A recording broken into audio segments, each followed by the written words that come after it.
Recently, while hosting Saturday Night Live, a comedian named Aziz Ansari made a comparison between Christianity and Islam that I find to be extremely and completely false. Check out what he had to say. Islamophobic, which doesn't make sense on paper, because the God in Islam is the same God that was revealed to Abraham in Judaism and Christianity, same God. But people are scared. Why? Because anytime they watch movies and TV shows and a character's Arabic or they're praying or something like that, that scary ass music from Homeland is underneath it. It is terrible. And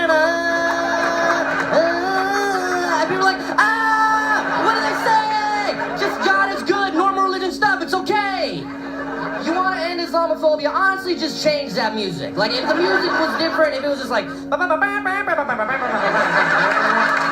people would be like, man, Islam is one whimsical religion, isn't it? Now, according to Aziz, the same God in Islam is the same God that was revealed to Abraham. And many people love to highlight the similarities between Christianity and Islam, and they do not do their Muslim neighbors any favors by doing this.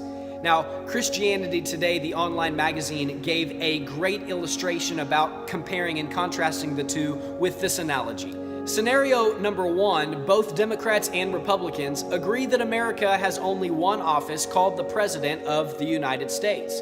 What's more, they both agree that such and such a person is the duly elected holder of that office. Further, both agree on certain basic features about this duly elected person. Beyond these basics, however, they disagree sharply about what kind of person the president, that office holder, is. Scenario number two, both Democrats and Republicans agree that America has only one office called the President of the United States. But in this case, they disagree about who the duly elected holder of that office truly is. The Democrats claim person A is the duly elected office holder, while the Republicans claim person B is the duly elected office holder. So think the race between Bush versus Gore, only without the Supreme Court to come in and make the final decision. These two scenarios, 1 and 2, represent dramatically different degrees of sameness. The first involves the same office, the same occupant, and at least some overlap in the occupant's attributes. The second involves the same office, but nothing more. So, translated into theological terms, this is the difference between 1 and 2. Number 1 was a largely overlapping, but in some ways different understandings of the one creator, versus two different claimants of the title creator, one being the true God and the other being an impostor, a false God, an idol, who is no God at all. So Christianity versus Islam, is that number 1 or is it situation number 2? I think we would all agree that it's situation number 2. They believe that there is one God, but they do not believe in the same person that you and I believe in. Now, in the Quran, there is a story about how Jacob's 2 sons are being spoken to upon Jacob's death. He asks them who they'll worship when he dies, and his sons reply, "We will worship the God of your fathers, Abraham, Ishmael, and Isaac. He is the God." So they claim that this God that Jacob worshipped is the same God that Abraham worshipped and the same God Isaac and Ishmael worshipped, and they believe that's the same God that they worship today. Now, there's no doubt, there's no question that these two faiths come from the same bloodline. However, we understand that the promised seed of Abraham was his son Isaac. Ishmael was born out of an unauthorized relationship in an attempt to fulfill God's promise for him. Now, both sons would give birth to 12 sons. Both were given a promise that they would multiply exceedingly. However, God established his covenant with Isaac. He gave Isaac land. He blessed him and solidified that promise. With Ishmael, he told him he would multiply, that he would live to the east of his brothers, and that he would always live in contempt with them. See any news story about what's happening in the Middle East against Israel. Isaac brings forth a son called Jacob, eventually renamed Israel. They would be God's chosen people. Ishmael brings the Muslim line into existence. So far we seem to be tracking kind of neck and neck. Where is the fork in the road? Well, I see 3 really big ones, and there are dozens of others. But firstly, in the Quran 10:94, it reads this: "And if thou, Muhammad," is who it's talking about, "art in doubt concerning that which we," meaning God and the angel Gabriel, "reveal unto thee, then question those who read the scripture that was before thee.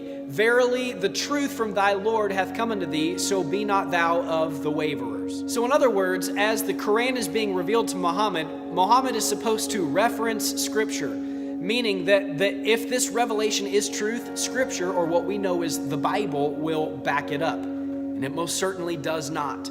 We find Scripture to be the final authority for our faith. Nothing more, nothing less. We have the canon of Scripture, the completed works of God's inspired revelation that have been preserved and now translated into multiple languages. We believe in the Bible plus nothing. Islam believes in the Bible maybe, but mostly the Quran. The second big difference is the decisive question that God asks every human being in John chapter 1, verses 10 through 12. What have you done with my son? And if the answer to that question is that you refused him, nothing else that you have to say even matters. Now, Romans chapter 1 indicates that God plants in every one of his creation, every human, a minimalist understanding of himself and revelation of himself through creation. That's why you can find similar godlike attributes in the idols and false gods of other religions. But Christianity believes in a triune God. Jesus said in John 10:30, I and the Father are one. Jesus says, if you've seen me, you've seen the Father. Jesus also says in John 14:6, I am the way, I am the truth, I am the life. No man cometh unto the Father but by me. Anything outside of Jesus Christ is not only not the way to relationship with the Father and eternity in his presence, anything apart from Jesus Christ is not truth. And not only do we understand that apart from Jesus Christ, we do not have a way to the Father or any amount or element of truth, we understand that anything apart from Jesus Christ is not the life. It's not really a life at all. Because Islam says, sacrifice your sons for me, kill those that don't agree. Christianity proves that God sacrificed his son for you so that you might live for him and reach others with the good news that is the gospel. And while mainstream Muslims might claim they worship the same God as Christians or Jews, I challenge them to research their own book and evaluate the agenda of the Muslim nations that are seeking to evict and ultimately eradicate the Jewish state of Israel. Some have said, well, what you're talking about is radical extremism. Well, I'm here to tell you that you're either in or you're out. You don't get to pick and choose what you believe and still claim the title Muslim or Islamic or even Christian. If you're genuinely of the Muslim faith, you believe every word written in that Quran, which commands you to do some very awful things and also commands you to do some awful things to people like me, infidels who do not agree and will never convert to what you believe. Likewise, if you're truly a Christian, you believe every word that is written in that Bible.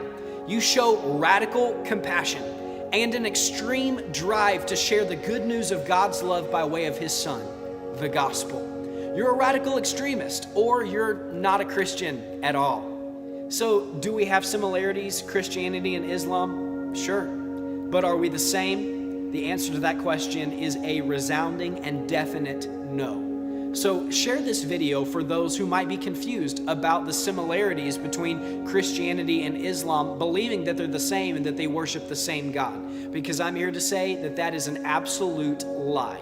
Anything apart from Jesus Christ is neither the way, nor is it the truth, nor is it the life. Period.